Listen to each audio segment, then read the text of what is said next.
The story opens with Ethan, a 25-year-old man who leads a double life. By day, he's a quiet, professional office worker in a mid-sized city, wearing neatly pressed suits and keeping a low profile. By night, he harbors a secret passion for cross-dressing, a part of himself he has kept hidden from everyone, especially from his girlfriend, Isabella. Ethan's backstory reveals that his interest in feminized clothing started in his late teens. At first, it was an experiment, a way to escape the pressures of school and conformity. But over the years, it became a source of deep personal satisfaction and even empowerment. He never told anyone about it, not even his closest friends. There's a lingering fear of judgment, of being exposed, yet a secret thrill in the private indulgence of delicate fabrics, soft makeup, and the gentle click of heels on a wooden floor. The scene is set in Ethan and Isabella's apartment, a cozy, modern space filled with neutral tones and soft lighting. It reflects the balance Ethan tries to maintain in life, orderly on the outside, but with hidden corners of fantasy and self-expression tucked away. Isabella's presence dominates much of the apartment. Her style is bold, confident, and elegant, a reflection of her personality, vibrant, assertive, and a little unpredictable. The contrast between her and Ethan's cautious, reserved demeanor has always intrigued him, but it also feeds a subtle insecurity he can't quite shake. Their relationship is affectionate but laced with tension. Isabella is loving, yet occasionally overbearing, and Ethan fears her discovering his secret. He often imagines the mix of excitement and humiliation that would flood him if she ever found out. This tension forms the emotional core of his life, a delicate balance of desire and fear, affection and dread.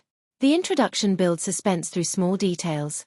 Ethan is in the bedroom one evening, a quiet space where he keeps his hidden wardrobe, elegant blouses, skirts, and a collection of wigs.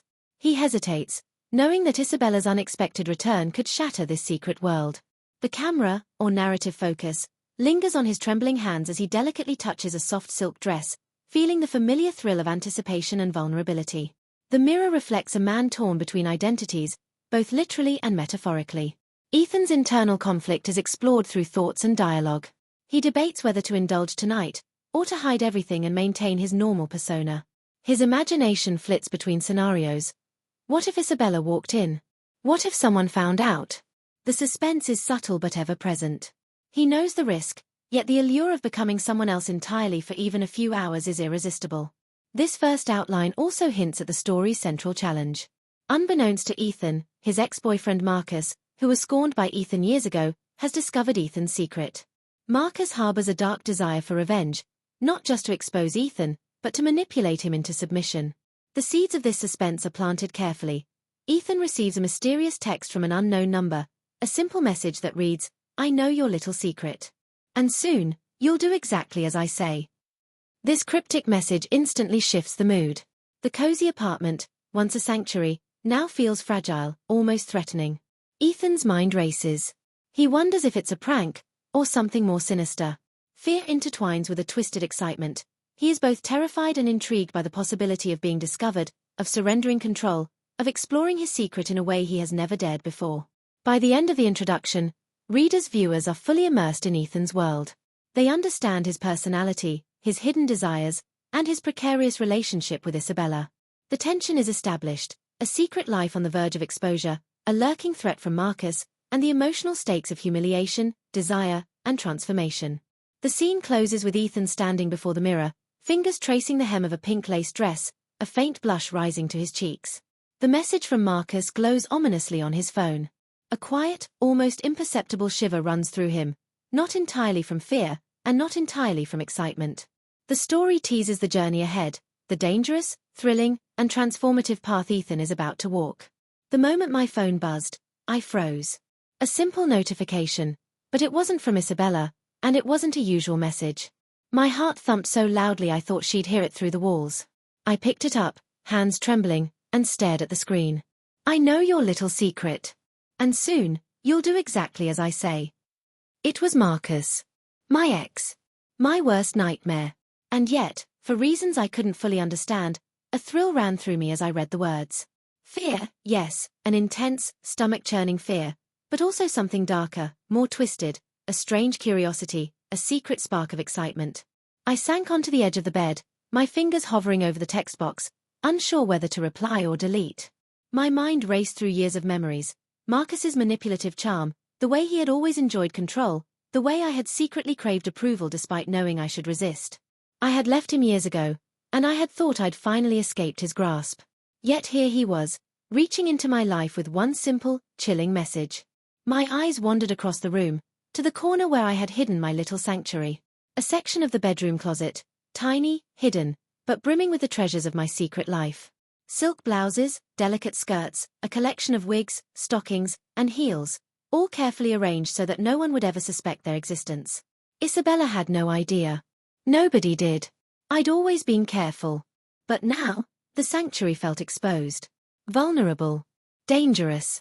And yet, even in that fear, I felt the pull, the thrill of stepping into a world I had kept secret for so long. My hands shook as they reached for the soft pink lace dress I had worn once before, a favorite for the way it hugged curves in all the right places. Sliding it over my fingers, I marveled at the delicate fabric, the subtle scent of lavender from the detergent. I hesitated, listening to every creak and click of the apartment. The quiet hum of the city outside, the distant footsteps in the hall, every sound made my pulse quicken. What if Isabella came home early? What if someone saw me like this? Fear gnawed at me, but the other side, the side I had been suppressing for years, burned with anticipation. I tugged the dress over my shoulders, feeling it settle against my skin. The fabric was soft, almost electric against me, as if it knew I had been waiting for this moment. Next came the stockings, smooth and cool, sliding over my legs, each inch heightening the sensation of transformation. My reflection in the mirror caught me off guard.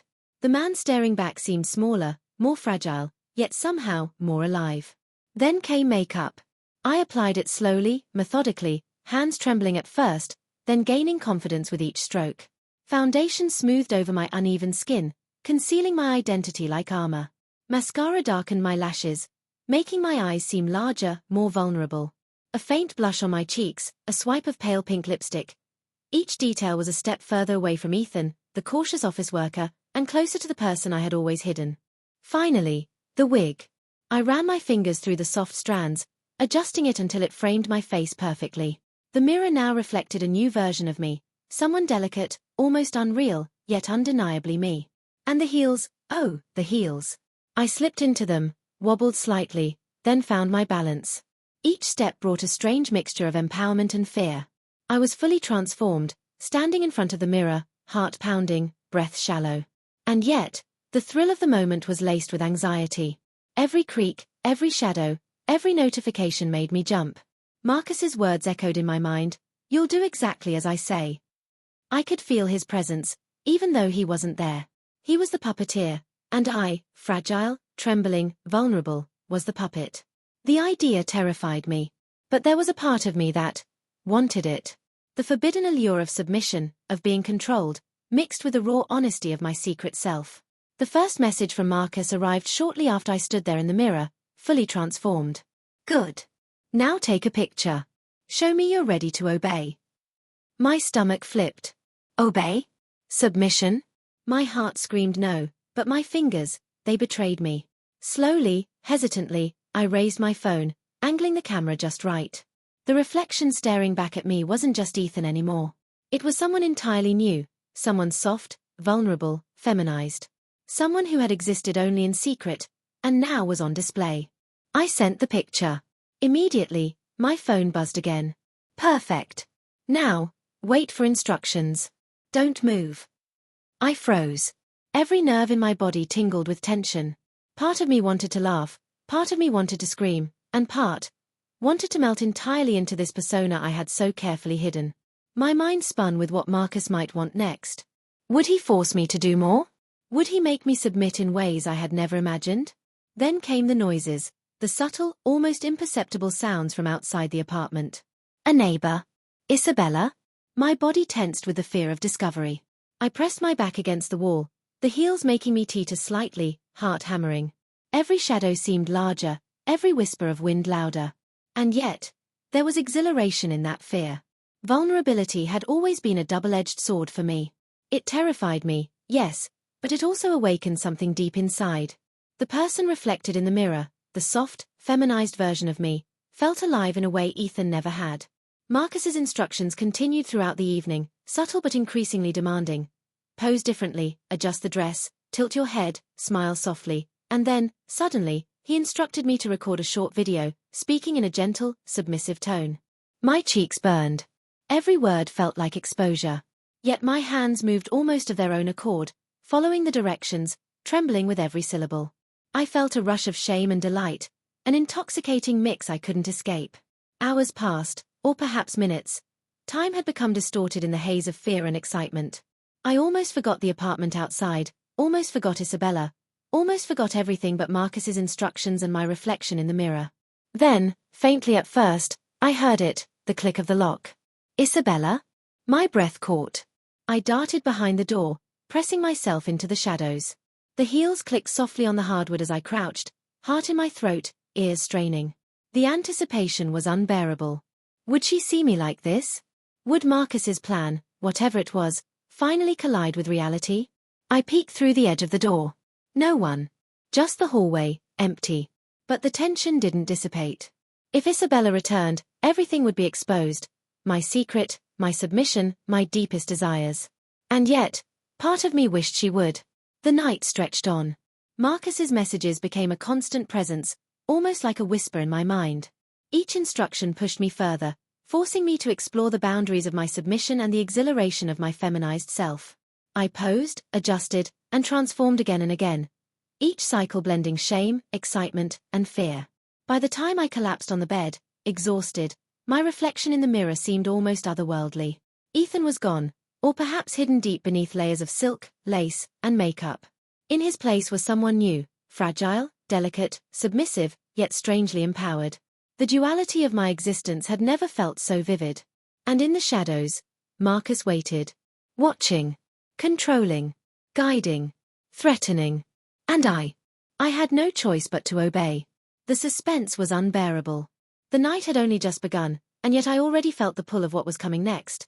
The inevitable confrontation, the risk of discovery, the thrill of submission, and the haunting question, how far would I go for Marcus? How far would I let him control me? The apartment was quiet, but the tension lingered like a live wire. Every reflection, every creak, every shadow promised that nothing would ever be the same again. And I realized, I wasn't just playing dress-up anymore. I was stepping into a world I couldn't escape, and Marcus had all the strings. The apartment was quiet, too quiet, and it made every creak, every whisper of the wind, unbearable. I was perched on the edge of the bed, my legs trembling in the soft pink lace dress, heels slightly unsteady beneath me. The phone buzzed again. Marcus. I hadn't dared look at the screen yet. My reflection in the mirror mocked me, a delicate, feminized version of myself staring back with wide, vulnerable eyes. I had transformed completely, and yet, somehow, I felt exposed in ways I hadn't imagined possible. I picked up the phone with shaking hands. The text was brief, almost casual, but it carried a weight that made my stomach knot. Good. Now kneel and pose. Show me your mind tonight. Kneel. The word echoed in my mind. My body froze, every instinct screaming at me to resist, but the thrill coursed through me like electricity. Slowly, almost painfully, I lowered myself to the carpet, the lace of the dress brushing my thighs in a way that was both erotic and humiliating. I followed Marcus's instructions to the letter, tilting my head, folding my hands, and forcing a delicate, submissive smile. My own reflection felt like a stranger, a fragile, obedient version of me that I couldn't quite reconcile with the man I had always been. Then came the first knock. My heart nearly stopped. Isabella? The thought made my body rigid, every muscle straining with panic. My heels clicked nervously as I stumbled toward the bedroom door, trying to pretend that nothing was amiss. But Marcus's messages kept buzzing. Don't move. Let her see you like this. Let her know you belong to me. I froze. The thrill of obedience was tangled with sheer terror. If Isabella opened that door, if she saw me like this, I didn't know whether I would die of shame or ecstasy. I crouched behind the bed, pressing my hands against the carpet, every fiber of my body screaming as I waited. The knock came again, louder this time. My reflection in the mirror seemed to shiver, echoing my panic. Isabella's voice called from the hallway, casual but sharp. Ethan? Are you there? I swallowed, my lips trembling. Marcus's command had never felt more impossible. Let her see you. Obey. Kneel for me. I peeked around the edge of the bed. The hallway was empty. No Isabella. But the anxiety didn't abate.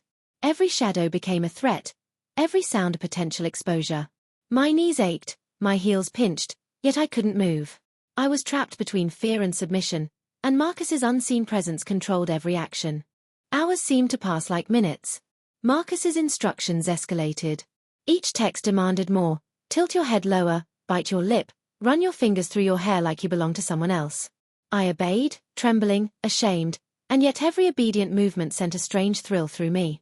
I was no longer just Ethan. I was Eliza, a delicate, submissive version of myself, performing under invisible strings. Then came a second knock. Louder. Insistent.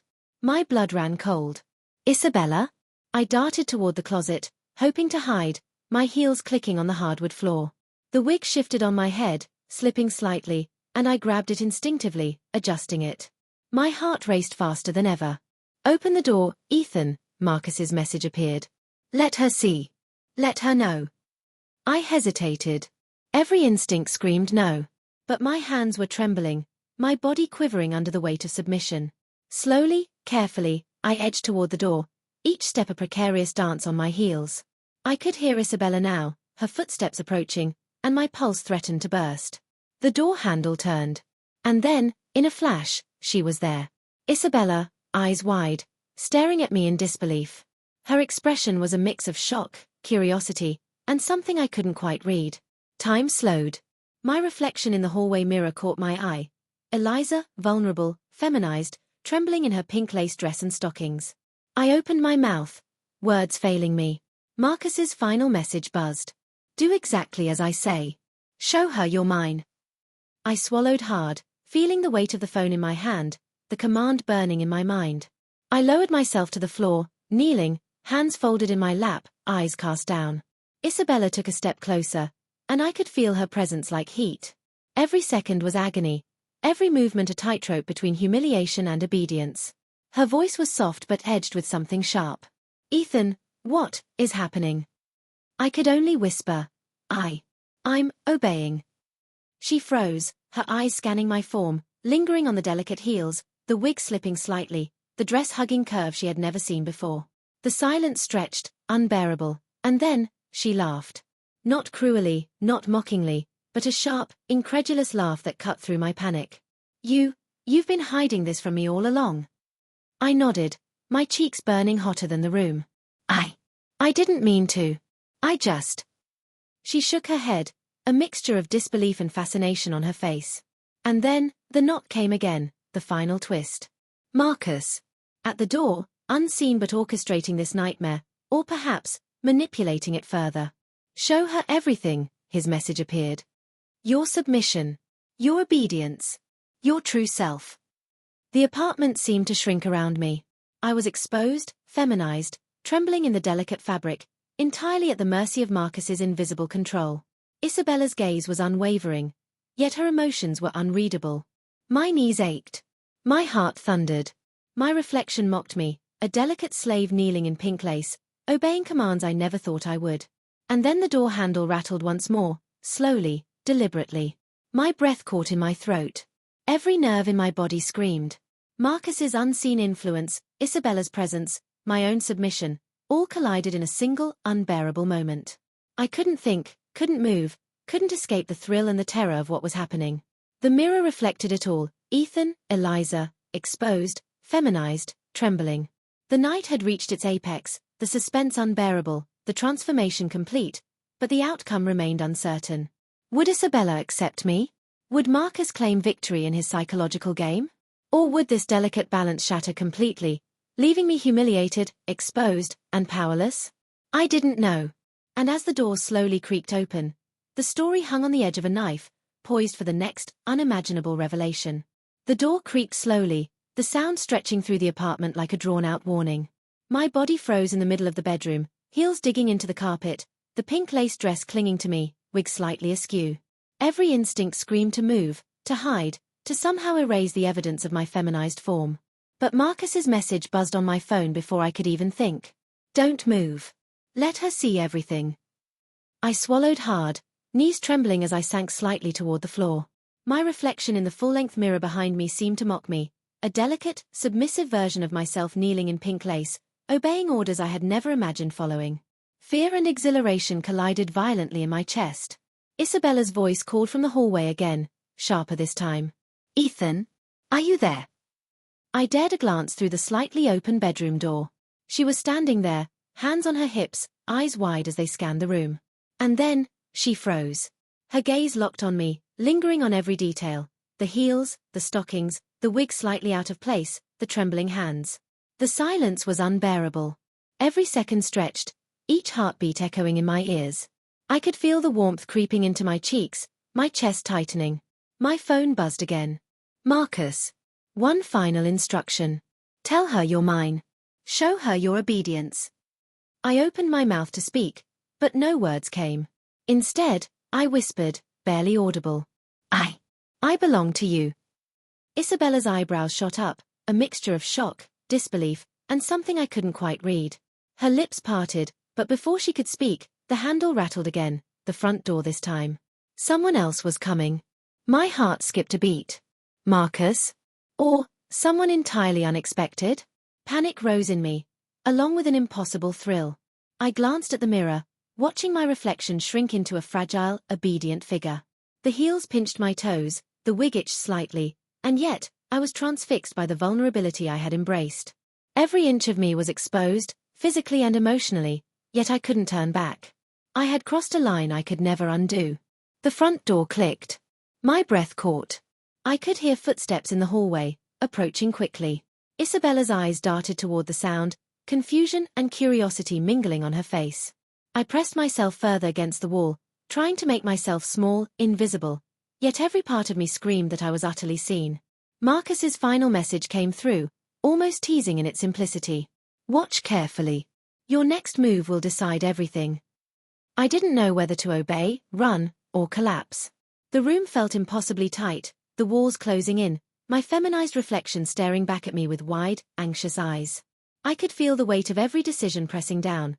My secret, my submission, my desire, my shame, all intertwined in a single, impossible moment. Isabella's voice cut through again, softer this time. "Ethan, what's happening? Who is controlling you?" I tried to respond, tried to explain, but the words dissolved into a stuttered gasp. I glanced at my phone one last time. Marcus. Watching. Waiting. Manipulating. Controlling every movement without even being in the room. The thrill of submission was intoxicating, yet the fear of exposure was paralyzing. Then the footsteps stopped. Silence. Every nerve in my body screamed. I glanced at Isabella. She was frozen, uncertain, yet intrigued. And just as I thought I might breathe again, the bedroom door creaked, slightly. Someone, or something, was about to enter. I froze completely, knees digging into the carpet, wig slightly slipping, hands clutching the hem of my dress. The mirror reflected it all. Me, fully feminized, exposed, vulnerable, yet impossibly alive. Marcus's unseen influence had brought me to the edge of surrender, and now, Isabella stood mere feet away, oblivious to the final moment yet on the cusp of discovering everything. I couldn't move. I couldn't speak. I could only kneel, trembling, heart pounding, as the shadow approached the room. And then, the screen of my phone lit up one last time. A message from Marcus, simple and chilling. Decide now. Will you submit fully, or lose everything? Time seemed to stretch, the world narrowing to the mirror, the shadow, the heels, the lace, the trembling reflection of myself. And then, the door handle turned slowly, deliberately, inch by agonizing inch.